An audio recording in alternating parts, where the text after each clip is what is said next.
Good morning. It is Friday, April 17th, 2026. This is your deep dive daily briefing. I am your anchor, delivering a comprehensive analysis of the pivotal events that have defined the last 24 hours. We begin our broadcast on the world stage, where the strategic landscape of the Middle East has entered a phase of extreme kinetic intensity following the collapse of the diplomatic window.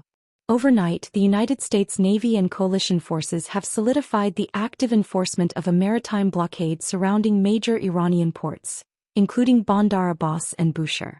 This operation is designed to neutralize the Revolutionary Guard's ability to deploy fast attack craft and naval mines while the Strait of Hormuz remains restricted.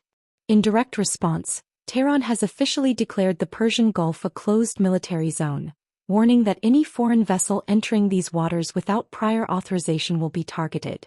While ground operations in Lebanon have stabilized, international humanitarian organizations report that the total number of displaced persons across the Levant has now exceeded 1.4 million, as the naval blockade begins to impact the arrival of essential grain and medical shipments destined for regional civilian populations. Transitioning from the front lines of military enforcement to the broader global economy, the narrative is being dictated by the mounting structural costs of this prolonged regional conflict. Commodity markets have reacted with renewed volatility as the blockade moves into its second full day. Brent crude has surged past the $115 per barrel mark, reflecting a market that is increasingly pricing in the total removal of regional energy exports. This inflationary pressure is manifesting most acutely in the Eurozone, where industrial production data released this morning shows a 1.2% contraction month-over-month. Economists at major global banks are warning that the combination of high energy costs and the forced front-loading of inventories is creating a stagflationary trap that may require aggressive fiscal intervention to prevent a full-scale manufacturing exodus from the continent toward more energy-secure regions. In the realm of finance, all eyes are on the sovereign debt markets as they process the implications of this new phase of global confrontation. The 10-year United States Treasury yield has remained elevated at 4.47% this morning, as investors seek safety in the dollar while simultaneously hedging against the inflationary tail risks of the maritime blockade. This restrictive financial environment is creating a significant liquidity squeeze in the private credit markets, where many funds tied to heavy industry and global trade are facing a wave of margin calls. On Wall Street, however, the defense and aerospace sectors have seen a divergent rally, as institutional capital rotates into firms with significant government contracts. Financial analysts warn that the mounting global debt burden, currently estimated at $315 trillion, leaves very little fiscal room for governments to intervene should the current credit stress transition into a broader banking sector contagion.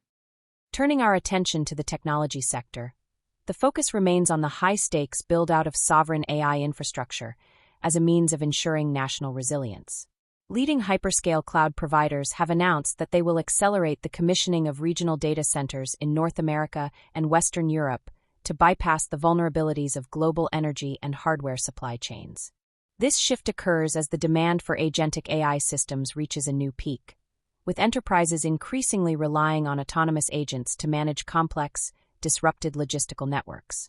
However, the physical power bottleneck remains the primary obstacle, with projected energy requirements for these facilities still on track to reach 96 gigawatts by year-end. To mitigate this, several tech conglomerates have entered into formal joint ventures with nuclear utility providers to secure dedicated small modular reactor capacity, effectively detaching their core infrastructure from the volatile global energy grid. Finally, we look at the logistics and supply chain networks that serve as the vital arteries of global commerce, which are now undergoing a permanent structural rewiring. With the naval blockade now in full effect, the maritime industry has officially declared the Persian Gulf a zero insurance zone for commercial vessels. This has cemented the Cape of Good Hope as the sole viable route for Asia to Europe trade, a detour that continues to add 14 days to transit times and maintains a high floor for freight rates.